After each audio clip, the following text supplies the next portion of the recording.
Hello, my name is Joanne Pridgick, and I'd like to propose a community needs project. And this one is near and dear to my heart, having a child with special needs myself.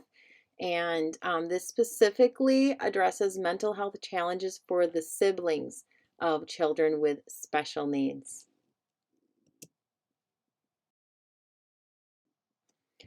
So I'm in central Wisconsin, and I see a need for mental health care for the siblings.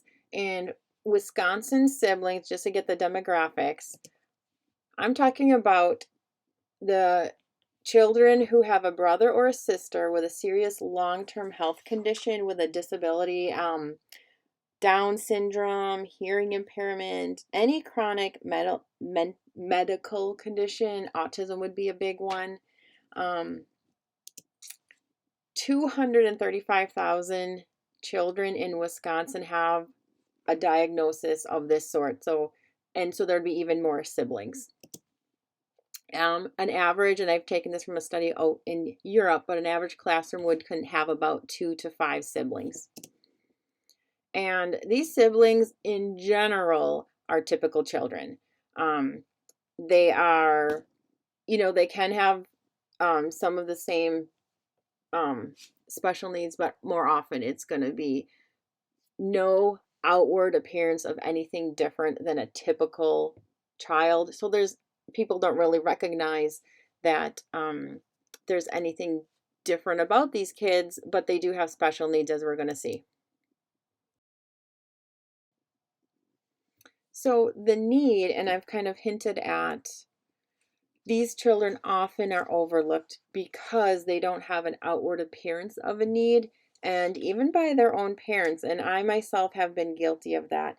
It's not intuitive for parents or teachers or anyone that's in their life to know or understand these siblings, their special mental health needs and the challenges that they face. And they face enormous challenges.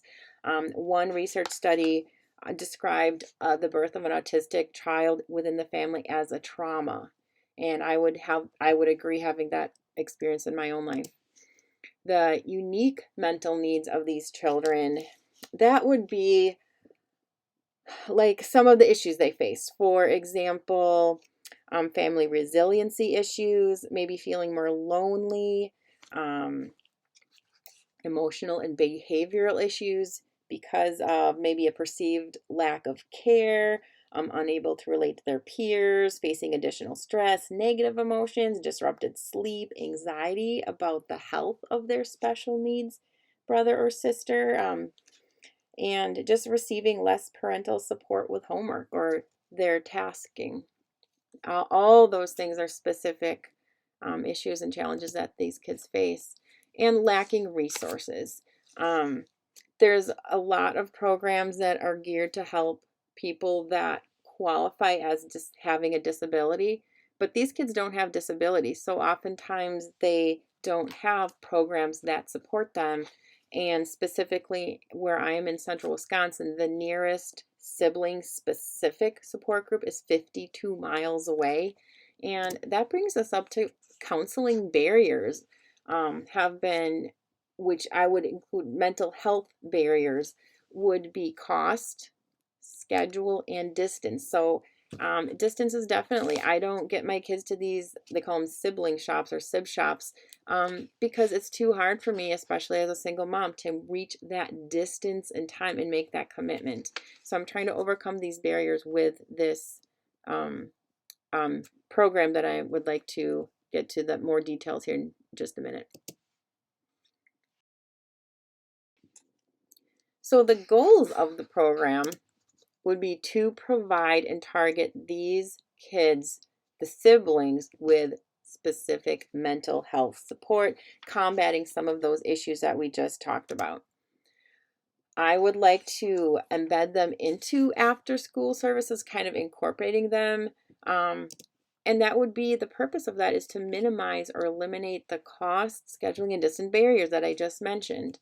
And I'd like to focus on the areas between Marshfield and Appleton, because each of those areas has resources for siblings, but there's that big, probably about, not quite, maybe 100-mile diameter radius that has nothing.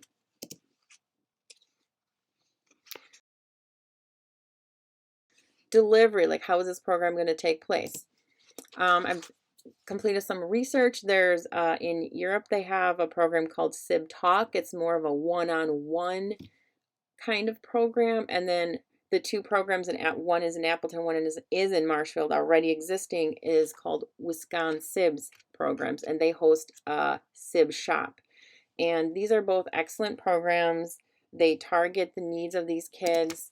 I would focus on ages 12 and under, and have bi-monthly meetings. I'm thinking 2 hours each. I mean, some of this is in details, but these kids I would like them to have an option, especially these kids that are already in after school programs.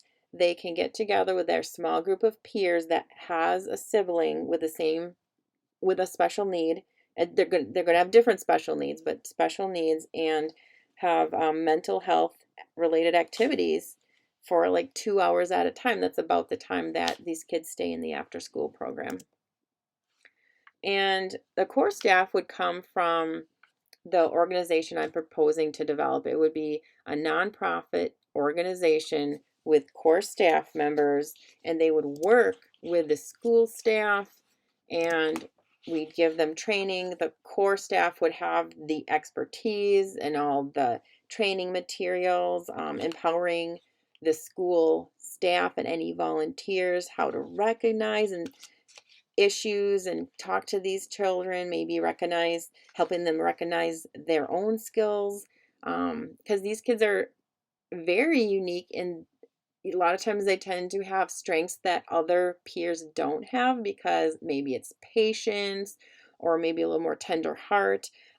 They have overcome challenges by having a sibling with special needs, and so that comes with skills that they have already learned, but they don't see it. So having that kind of drawn out, and that, getting that self-worth, and seeing how valuable they really are and how they're learning. I believe all of that. So all that would be part of the training program. I picture something with very structured materials, flexible in the sense kids can still have a variety of things to do, but very much kind of vision focused on targeting those special needs that the kids want to, so that they can feel validated and just loved and accepted.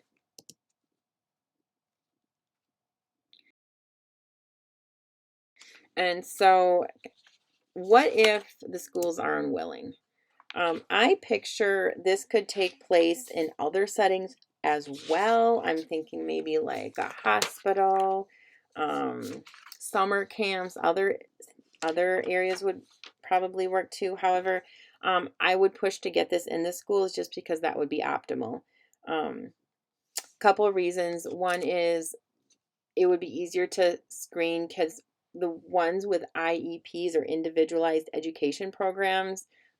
Those are the kids that are going to have special needs. So the school has already identified them, and it'd be easier to reach parents to gain interest, kind of,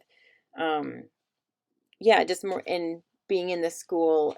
I also cut the cost of transport, travel, location, and cut some of those barriers to make it easier for parents to get their the siblings of their child with special needs to these programs. I'd also like to have an option. I liked how the program in Europe did pull siblings aside one-on-one for support. I think a combination of having group work, and when you identify a specific need, or maybe one sibling is kind of having some extra challenges, I think it would be important to identify those and refer to outpatient counseling if there's anything serious. Resources, where is this all going to come from? I don't want to start from scratch. I think the organizations in Marshfield and Appleton already do an excellent job. I would like to gain and glean from their experience and their programs, maybe duplicating some as much as they're willing, their materials and development of their programs, and kind of mimic them in the school system. schools and county resources. There's all sorts of programs. We've got nonprofits. I've got Family Voices and Wisconsin Sibs are two of the primary ones. The Voices actually already advocates for the health care of special needs children and their families. So that would be an excellent one that would gain support, and they offer some leadership training as well. And then community leaders and volunteers, and I think this is going to be a big thing too, just to gain support, especially being kind of a, I don't want to say grassroots effort, but definitely it would be grassroots in this location. Evaluation, how would we know if this is successful? I would look at how much support we have, like how many organizations are supporting this program and how many schools, how many volunteers, are we getting enough staff, and also the siblings, like how many siblings are participating, are they coming back, do we have any complaints, and would have surveys and questionnaires periodically. And I would like to give the siblings their own like age appropriate questionnaire, rating their feelings about the staff in their school regarding this program. But I think a big portion like of the survey would also be primarily filled out by the program instructors and seeing how effective this is being. So that is it in a nutshell. And there's a lot of reference articles on this and how mental health is definitely affecting, it's a challenge for these kiddos, and it's a well-studied subject. And if anyone has any questions, I would be happy to take them. Thank you very much.